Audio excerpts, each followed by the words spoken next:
È stato rinvenuto questa mattina e recuperato dal personale speleo alpino fluviale dei Vigili del Fuoco di Udine il corpo senza vita di una persona caduta nel pomeriggio di ieri nelle acque gelide del fiume Tagliamento. I Vigili del Fuoco di Udine e Pordenone stavano cercando disperatamente, purtroppo fino alla tragica scoperta di oggi. La ricerca si è protratta ininterrottamente nonostante le avverse condizioni meteorologiche che dalla nottata hanno interessato l'intera provincia. Il ritrovamento del corpo è avvenuto da parte del gommone della squadra fluviale che oggi ha scandagliato le acque nella zona tra il comune di San Daniele e Sedegliano. La salma ha ottenuto il via libera da parte del magistrato di turno e è stata ricomposta nella cella mortuaria dell'ospedale civile di San Daniele del Friuli a disposizione dell'autorità giudiziaria. Indagini in corso per risalire alle vere cause della tragedia. Dalle prime luci dell'alba nevica anche su pianura e costa, nevicate che hanno creato disagio alla circolazione stradale e ferroviaria. Ritardi segnalati fino a 65 minuti per tutta la mattinata tra Venezia, Santa Lucia, Udine e Trieste Centrale, con alcuni treni locali cancellati da Udine verso Trieste, sia passando per Gorizia che per Cervignano, sulla Sacile Maniago, sulla Casarsa Portogruaro e sulla Udine Cardia. Tra il capoluogo regionale e quello friulano, invece, ritardi più contenuti, idem per i regionali partiti da Udine verso Venezia. In autostrada già da ieri è scattato il piano neve. In A4 nel primo pomeriggio, tra il bivio con l'A23 e San Giorgio di Nogaro in direzione Venezia, chiusa al traffico la corsia di sorpasso per formazione di ghiaccio. I mezzi pesanti invece interdetti alla circolazione da Palmanova verso l'Austria lungo l'A23. Sulla rete ordinaria ci sono stati dei tamponamenti e piccoli incidenti, per fortuna non di grave entità. Problemi alla circolazione nel tratto pedemontano, come documentano le immagini della Ponte Bana, da Gemona verso l'Alto Friuli, con alcuni mezzi pesanti finiti di traverso causa la neve abbondante. In Carnia 1600 utenze KO causa blackout alla distribuzione elettrica. Sulla costa occhi puntati a Lignano e Grado. Nella cittadina rivierasca forte vento, piogge e mareggiate. Anche qui segnalati problemi alla corrente. Nell'isola d'Oro, invece, dalle 10:30 è iniziato il fenomeno dell'acqua alta, per fortuna limitato rispetto alle previsioni, tutto comunque sotto controllo. È prevista dalla tarda serata una graduale diminuzione delle precipitazioni nevose in tutte le aree interessate. Nevicate si sono registrate anche nella destra Tagliamento, dove nella zona montana si sono depositate alcune decine di centimetri di neve, e nell'area dell'Isontino. Il tutto sotto controllo grazie al lavoro da parte di tutti i mezzi messi in campo sia a livello regionale che a livello nazionale. Vicegovernatore, allora è partita la prima giornata delle vaccinazioni, scelta la sede della Protezione Civile, anche questa è una scelta simbolica. Come sta andando la giornata e come vi siete organizzati? La giornata mi pare che sta proseguendo secondo i programmi che avevamo fatto. Vedo tutto molto organizzato, d'altronde mettere insieme due certezze come il servizio sanitario regionale e la protezione civile era una garanzia. Vediamo molta gente che conosciamo, vediamo molti professionisti che invece non conosciamo. Io continuo a ricordare come entrambi siano fondamentali in questa battaglia che stiamo conducendo. Mi pare anche che la presenza dei professionisti di oggi simbolicamente dimostri come sia un invito alla popolazione a vaccinarsi quando sarà disponibile anche numericamente quelle dosi che oggi noi destineremo in via prioritaria al personale sanitario, al personale sociosanitario e agli ospiti delle case di riposo.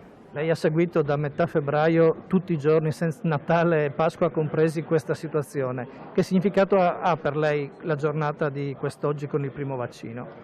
È una giornata importante, è una tappa importante, però le tappe sono tante, ne abbiamo fatte tante. Oggi sicuramente è una tappa molto importante, come dicevo, ma ne abbiamo ancora tante altre da fare, quindi non bisogna pensare che questa sia la conclusione, che questa storia oggi finisca, perché non è così, però dobbiamo continuare a vivere convivendo con questo virus, e la convivenza è riuscire, quando sarà il nostro turno, a fare questo vaccino e nel mentre continuare ad osservare scrupolosamente quelle che sono le raccomandazioni che ci vengono fatte, avendo rispetto di noi stessi e avendo rispetto di noi stessi anche soprattutto rispetto nei confronti degli altri. Oggi è una giornata simbolo, però poi bisognerà cercare di convincere i residenti in Friuli Venezia Giulia a vaccinarsi. In che modo si cercherà di entrare nelle case delle persone per convincere di questa importante tappa? Ma io credo che già la giornata di oggi, vedendo anche dei medici che vengono riconosciuti come professionisti di elevata qualità, professionisti affermati non soltanto all'interno dei confini regionali, sia la dimostrazione che questa è la direzione verso la quale andare. Poi naturalmente sarà un giorno anche la volta nostra e io credo che tutti quanti insieme, anche nei confronti di coloro che non sono convinti di questa scelta, alla fine, riuscendo a raggiungere una dimensione elevata, questa sarà la risposta che ci consentirà di costruire quell'immunità di cui abbiamo bisogno. E quando sarà il momento del vicegovernatore per il vaccino? Ma io sono uno come gli altri, mi metto in fila, quando sarà il mio turno mi vaccinerò. Dottor Chittero, lei sta coordinando questa giornata di vaccini nella sede della Protezione Civile. Ci vuole spiegare innanzitutto come siete organizzati per questa evenienza, in quante persone siete e come si svolge la giornata del vaccino?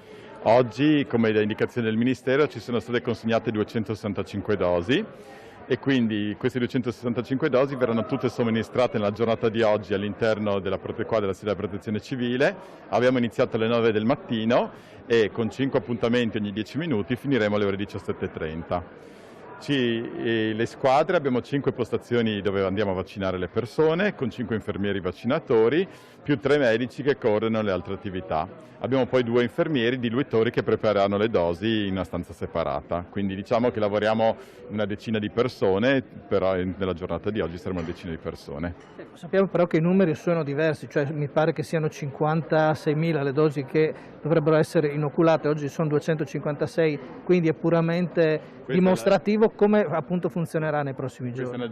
Quindi diciamo che il funzionamento fondamentalmente sarà lo stesso, quindi ci sarà lo stesso consenso da compilare, l'informativa sarà la stessa che l'utente leggerà e anche l'anamnesi che faremo. Chiaramente dopo l'attività invece verrà fatta presso le sedi che sono state individuate, le 5 sedi ospedaliere, quindi a Tolmezzo, Udine, Pordenone, Trieste e Monfalcone. E per quanto riguarda gli operatori sanitari, in quasi tutte le sedi la sede di vaccinazione saranno quelli che sono di solito di giorno gli ambulatori per i prelievi, che al pomeriggio saranno dedicati all'attività di vaccinazione. Quindi anche lì ci saranno delle squadre composte sempre da almeno un medico e da 5 vaccinatori almeno che faranno l'attività come la stiamo facendo oggi. Ma da quando? Allora, come ci è stato detto, il vaccino dovrebbe essere in viaggio. Noi siamo pronti per non stare fermi, quindi se partiamo, se va bene, quindi potrebbe essere i primi 10 giorni dell'anno, ma fondamentalmente appena arriva, diciamo che in un giorno o 2 noi possiamo partire a vaccinare. Sono comprese anche le case di riposo in questo programma e in quel caso come si opererà? In questo caso chiaro la modalità è diversa. Mentre per gli operatori si prenoteranno direttamente in ospedale oppure telefonando al call center tramite una linea dedicata, per quanto riguarda invece e anche gli operatori delle case di riposo seguiranno questa via, gli utenti invece verranno vaccinati nelle sedi. Chiaramente è un po' più complessa l'attività perché bisogna valutare le schede anamnestiche di questi pazienti e i consensi, quindi forniremo alle case di riposo tutto il materiale affinché si possano preparare. Quando sono pronti, quindi abbiamo i consensi informati di tutto quello che serve per la vaccinazione, vi saranno delle squadre che vanno direttamente nelle case di riposo a vaccinare. Vicegovernatore Riccardi apre il centro tamponi a Cormons, una struttura privata in convenzione con il pubblico. Sì, l'importante è dare le risposte ai cittadini, quindi noi dobbiamo creare meno distanza possibile, questa è una forma di collaborazione che l'azienda sanitaria ha cercato e trovato mutuando altre esperienze che ci sono state anche a Trieste, mi pare una formula utile, tra l'altro anche in un luogo molto centrale della città, quindi sicuramente un risultato che darà soddisfazione in particolare ai cittadini che avranno bisogno di risposte collegate alla pandemia. Poi ho sentito con piacere che ci sono anche altre idee che vedono insieme l'azienda sanitaria, il gestore di questa struttura che è un privato accreditato con una lunga esperienza nel sistema e il Comune, perché abbiamo ascoltato il Sindaco che è il principale protagonista di questa stimolatore di questa operazione. Quando si fanno delle cose per dare delle risposte in prossimità in termini di salute, io credo che siano sempre delle notizie, delle giornate positive.